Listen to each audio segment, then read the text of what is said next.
Challenge का third question है maximum rows covered by columns, जो कि बिट मास्किंग का काफ़ी अच्छा एग्जाम्पल है और उसी को यूज़ कर हम इसे सॉल्व करेंगे। तो सबसे पहले इसमें हमें एक रिक्वायरमेंट्स दी गई है कि हमें एक मैट्रिक्स दी हुई है और एक कॉलम्स दिया हुआ है इंटीजर, जो कि बताता है कि हमें कितने कॉलम्स सेलेक्ट करने हैं इस मैट्रिक्स में से।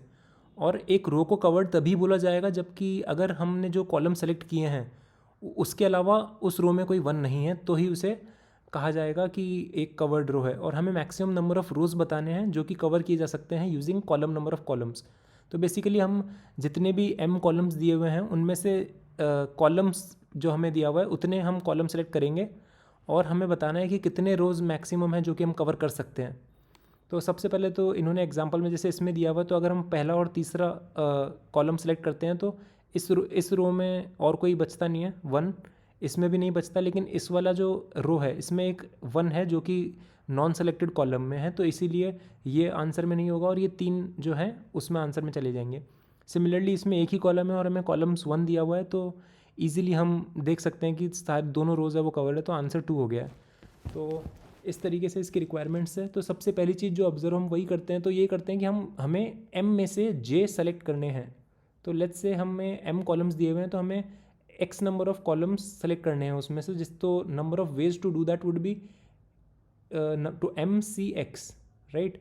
तो इस तरीके से नंबर ऑफ वेज कई सारे पॉसिबल हैं, और हम अगर इसके कंस्ट्रेंट्स देखें तो काफ़ी छोटे हैं, एम और एन 12 ही हैं बस।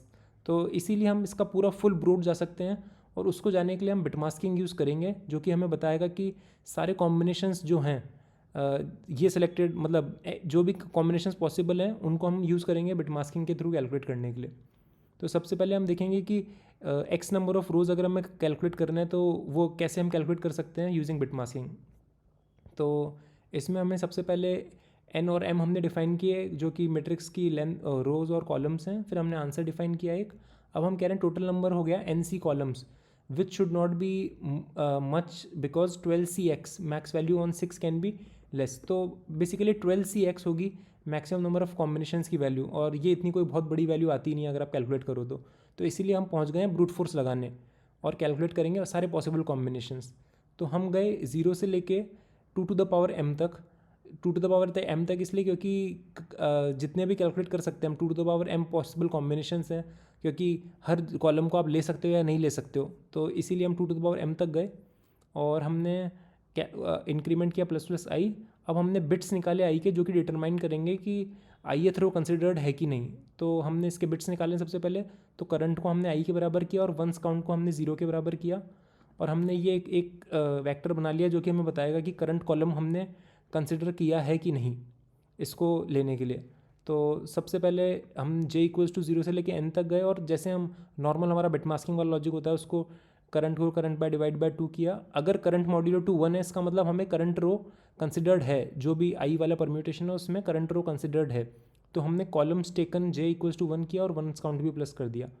अब हमें एक बात ये ध्यान रखनी है कि वंस काउंट अगर ग्रेटर देन कॉलम्स है तो कंटिन्यू कर देना है, क्योंकि अगर once count greater than cols हो गया वो अलाउ नहीं करेंगे हम। जितने हमें सेलेक्ट करने हैं कॉलम्स वो एट मैक्स इतने हो सकते हैं, इसीलिए हम कंटिन्यू कर जाएंगे उस केस में। और फिर हम चेक करेंगे कि जो करंट रोज़ हैं वो कवर्ड है कि नहीं, अगर इस परम्यूटेशन के जो हमने अभी करंट परम्यूटेशन देखा उसके हिसाब से वो कवर्ड है कि नहीं। हमने ऑलरेडी स्टोर कर लिए कि किन किन कॉलम्स को हम कंसिडर कर रहे हैं इस परम्यूटेशन के लिए, तो इसीलिए हम इसको यूज़ करेंगे और चेक करेंगे कि हर रो पर जाकर कि क्या वो वैलिड रो है। तो हमने हर रो पर गए, एन रोज़ गए और हमने स्टोर किया valid row equals to true. अगर किसी और फिर हम सारे कॉलम्स पे गए करंट रो के, अगर मैट्रिक्स करंट जो वैल्यू है वो 1 है लेकिन करंट कॉलम टेकन नहीं है, इसका मतलब करंट कॉलम की वैल्यू 1 नहीं है, इसका मतलब ये वैलिड रो नहीं है, तो उसको फॉल्स सेट कर दिया। एंड में अगर वैलिड रो है तो इसको आंसर प्लस प्लस किया है, वरना आंसर प्लस प्लस नहीं होगा। और एंड में हमने आंसर को इनिशियलाइज़ कर दिया, या तो आंसर या करंट आंसर में मैक्सिमम वैल्यू जो भी है उसमें स्टोर कर लो, और एंड में हमने रिटर्न कर दिया आंसर। तो इस तरीके से हम इसको यूज़ कर सकते हैं। अगर आपको इसमें कुछ भी यूज़फुल लगा हो तो सब्सक्राइब जरूर कीजिएगा। Thank you.